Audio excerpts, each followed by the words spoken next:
Hai, Assalamualaikum dan selamat sejahtera. Okey, untuk video kali ini Matematik Tingkatan 4 Bab 2 Asas Nombor di bawah bidang pembelajaran nombor dan operasi.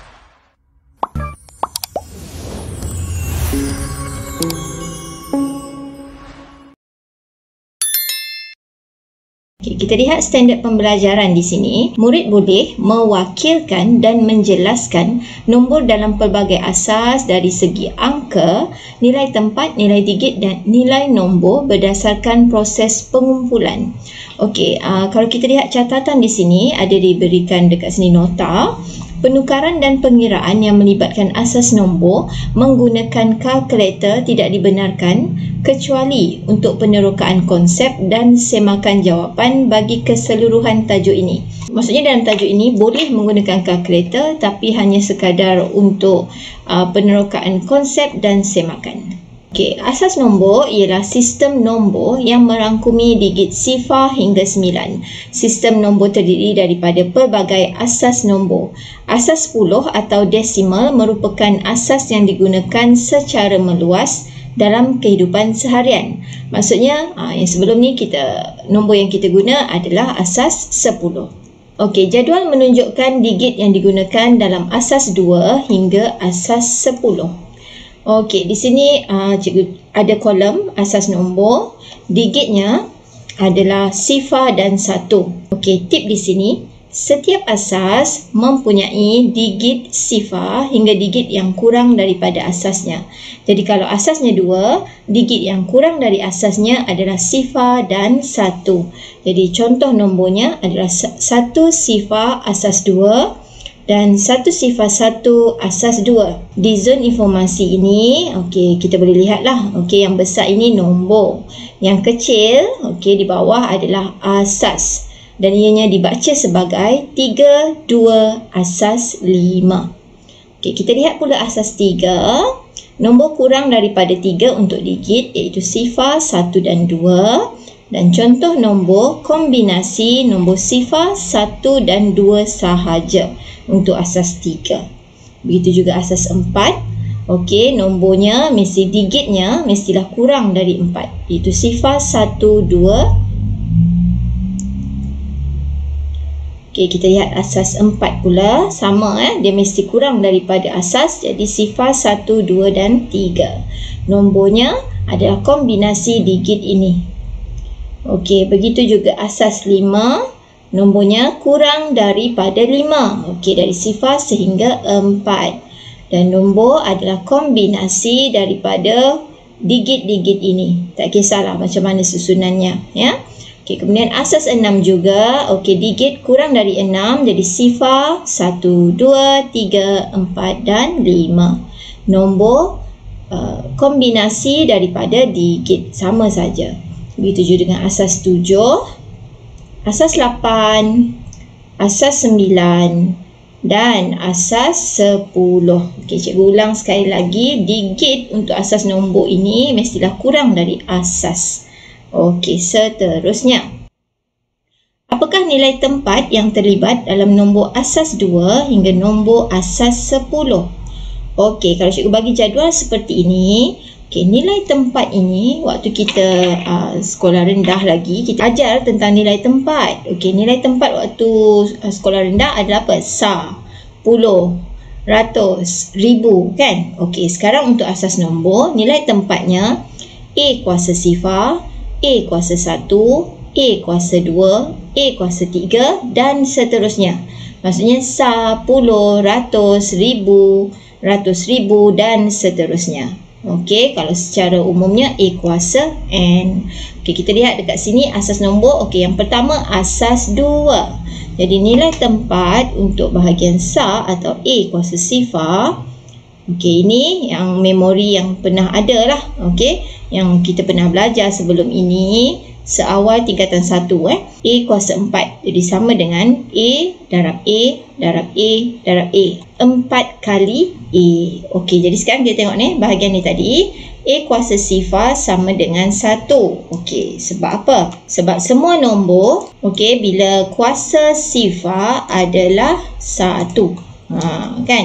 Okay, ini pun dah tahulah sebelum ni. Jadi ini kalau bahagian yang row yang pertama ni 2, jadi 2 kuasa sifar dia sama dengan 1.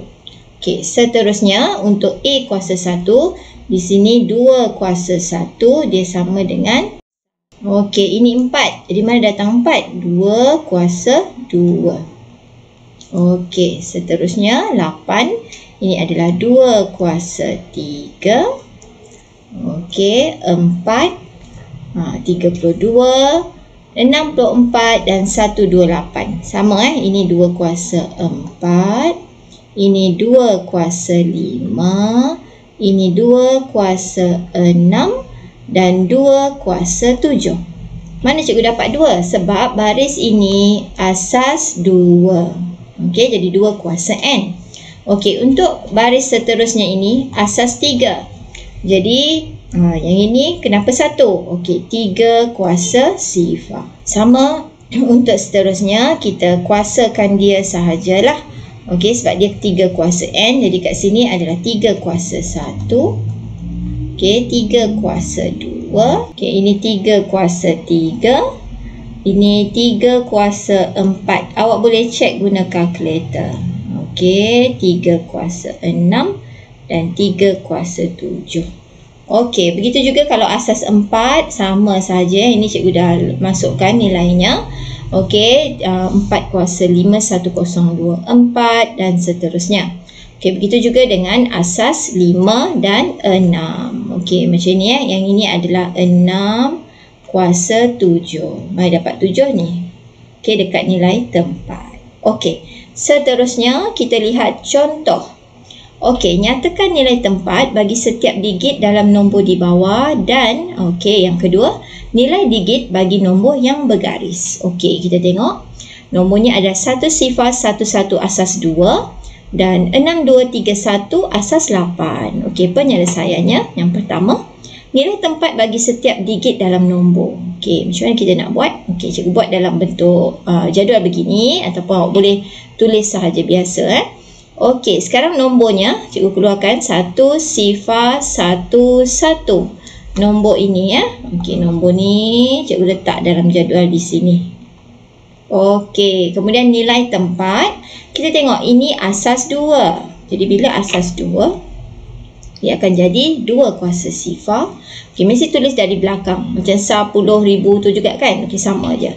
2 kuasa 2 dan 2 kuasa 3. Okey, itulah nilai tempatnya. Okey, kemudian B. B, okey, sama nombornya cikgu letak 6231. Tapi ini asasnya 8. Okey, jadi bila 8, nilai tempatnya jadi 8 kuasa sifar, 8 kuasa 1, 8 kuasa 2 dan 8 kuasa 3. Okey, seterusnya nilai digit bagi nombor yang bergaris. Okey, yang pertama ini, okey, cikgu sekejap cikgu padam dulu dia punya ni, cikgu conteng Okey. Okey, yang pertama ini nombor yang bergaris adalah 1. Okey, jadi kita akan menggunakan kaedah pendarapan digit dengan nilai tempat. Okey, digit maksudnya 1 ni lah. Nilai tempat ini 2 kuasa 3. Jadi nilainya penyelesaian untuk A ini 1 darab 2 kuasa 3. Jadi kita akan dapat 8. Okey, dan seterusnya untuk B, okey, yang digaris adalah 2. Jadi 2 di sini nombornya 2, nilai tempatnya 8 kuasa 2. Okey, jadi 2 darab 64 dapat 128. Okey, seterusnya, bagaimanakah anda menyatakan nilai nombor bagi suatu nombor dalam pelbagai asas? Okey, ini kita akan menggunakan proses pengumpulan. Okey, dekat sini zon informasi, penulisan tanda asas untuk nombor asas 10 bersifat pilihan, iaitu boleh ditulis dan sebaliknya. Maksudnya kalau dia asas 10, contoh kalau cikgu ada 23 asas 10. Okey, sama ada cikgu nak tulis 10 ini atau tak perlu, cikgu tulis 23 sahaja, tetap betul. Okey, kita lihat A, 1 sifar 11 asas 2 dan B 6231 asas 8. Okey, penyelesaian. Okey, ini sama dengan tadi kan? Okey, cikgu buat jadual. ada nombor, ada nilai tempat, tapi kat sini cikgu tambah satu lagi baris nilai nombor. 1, yang ini 1, letak sini 1. Okey, sifar 1 1. Okey, yang ini saja cikgu copy ya. Nilai tempatnya sebab dia asas 2, 2 kuasa sifar, 2 kuasa 1, 2 kuasa 2 dan 2 kuasa 3. Okey, jadi nilai nombor untuk proses pengumpulan 1 kita darab dengan 2 kuasa 3, kita tambah dengan sifar darab 2 kuasa 2, tambah 1 darab 2 kuasa 1 dan tambah 1 darab 2 kuasa sifar. Okey, kemudian awak nilaikan dia. Yang ini 2 kuasa 3, 8, 1 darab 8. Okey, sebab dia darab sifar, dia akan jadi sifar nanti kan ni. Okey, yang ini 1 darab 2 dan 2 kuasa sifar adalah 1 darab 1. Okey, seterusnya sama dengan 11. Kita nilaikan dia semualah. Okey, tambah sahaja. Okey, begitu juga dengan B ini. Okey, nombornya 6, 2, 3, 1, asas 8. Jadi nombornya cikgu tulis 6, 2, 3, 1. Asas 8, jadi nilai tempat 8 kuasa sifar, 8 kuasa 1, 8 kuasa 2 dan 8 kuasa 3. Okey, jadi nilai nombor akan darab dengan nilai tempat. Sama je, 6 darab 8 kuasa 3, tambah 2 darab 8 kuasa 2, tambah 3 darab 8 kuasa 1, tambah 1 darab 8 kuasa sifar. Okey, kita nilaikan. 8 kuasa 3, 5, 1, 2. Okey, 2 darab 8 kuasa 2, 6, 4. 3 darab 8 dan tambah 1, 8 kuasa sifar adalah 1. Jadi jawapannya adalah 3, 2, 2, 5. Maksud yang zon informasi ni tadi, sama ada awak nak letak 11, bawah tu ada asas 10 kecil atau biarkan dia 11. Tetap samalah maksudnya. Yang ini pun sama. 3, 2, 2, 5. Asas 10 letak 10 kecil atau biar sahaja dia 3, 2, 2, 5. Okey, jadi ini adalah 4, 3 asas 5 dan 3 sifar 2, 1 asas 4. Penyelesaian masih sama seperti tadi. Okey, nombornya 4, 3. Okey, dan asasnya 5. Jadi nilai tempat 5 kuasa sifar dan 5 kuasa 1. Okey, stepnya sama. Nilai tempat ni bergantung kepada asas. Okey, nilai nombor 4 darab 5 kuasa 1 ditambah dengan 3 darab 5 kuasa sifar. Okey, tambah 4 darab 5, 20 dan 3 darab 1, 3. Jadi dapat 23. Ini sama je macam tadi Okey, ini untuk C. Dan seterusnya untuk D, kalau asas 4 pula, macam mana kita nak tukar ke 10 ni. Okey, nombornya 3 sifar 2, 1. Okey, nilai tempat. Okey, asasnya 4. Jadi dekat sini 4 kuasa sifar, 4 kuasa 1, 4 kuasa 2 dan 4 kuasa 3. Dan nilai nombor sama saja, 3 darab 4 kuasa 3, tambah sifar darab 4 kuasa 2, tambah 2 darab 4 kuasa 1 dan tambah 1 darab 4 kuasa sifar. Okey, yang ini kita nilaikanlah. 4 kuasa 3, 64. Sifar darab 16, 2 darab 4 dan 1 darab 1. Dan nilaikan dapat sama dengan 2 sifar 1. Okey, itu sahaja untuk video kali ini. Sekiranya ia memberi manfaat, silakan share, like dan jangan lupa subscribe. Dan sila tekan butang loceng untuk menerima notifikasi video seterusnya. Sekian, terima kasih.